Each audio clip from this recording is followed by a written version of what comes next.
ശക്തമായ മഴയെ തുടർന്ന് കോഴിക്കോട് സംസ്ഥാന പാതയോരത്ത് കുന്നിടിച്ചിൽ. എടവണ്ണ കൊയിലാണ്ടി പാതയിൽ കാരശ്ശേരിയിൽ പെട്രോൾ പമ്പിനായി മണ്ണെടുത്ത കുന്നാണ് ഇടിഞ്ഞത്. പ്രദേശത്ത് ശക്തമായ മഴ ഇപ്പോഴും തുടരുകയാണ്. കോഴിക്കോട് പുഴകളും കരകവിഞ്ഞൊഴുകുന്നു. ജല അതോറിറ്റിയുടെ ജില്ലയിലെ പ്രധാന കുടിവെള്ള പദ്ധതിയായ വിഷ്ണുമംഗലം ബണ്ട് നിറഞ്ഞു കവിഞ്ഞു. സമീപത്തെ ചെറുതോടുകളിൽ വെള്ളം പൊങ്ങി വീടുകളിൽ വെള്ളം കയറി. ജാതിയേരി ചെറുമോത്ത് റോഡിൽ വെള്ളം കയറി ഗതാഗതം സ്തംഭിച്ചു.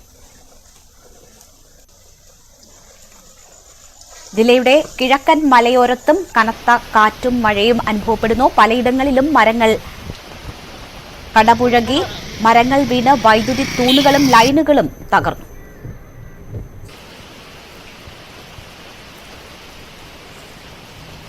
ശക്തമായ മഴയിൽ കോഴിക്കോട് കല്ലാച്ചിയിൽ വീട് തകർന്നു. ഗവൺമെന്റ് കൊമേഴ്സ്യൽ ഇൻസ്റ്റിറ്റ്യൂട്ട് പരിസരത്തെ കക്കൂഴിപ്പറമ്പത്ത് നാണുവിന്റെ വീടാണ് തകർന്നു വീണത്. ഇന്നലെ രാത്രി 11 മണിയോടെയാണ് അപകടമുണ്ടായത്. വീട് തകരുന്നത് ശ്രദ്ധയിൽപ്പെട്ട നാണുവിന്റെ മകൻ ബഹളം വയ്ക്കുകയും വീട്ടുകാരോട് ഇറങ്ങി ഓടാൻ ആവശ്യപ്പെടുകയും ചെയ്തു. ഇത് അപകടം ഒഴിവാക്കി.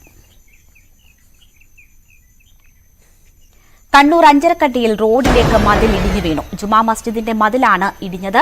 വഴിയാത്രക്കാരായ സ്കൂൾ വിദ്യാർത്ഥികൾ ഓടി മാറിയതിനാൽ വൻ ദുരന്തം ഒഴിവായി. വാഹനങ്ങൾ അതുവഴി കടന്നു വരാതിരുന്നതും അപകടം ഒഴിവാക്കി.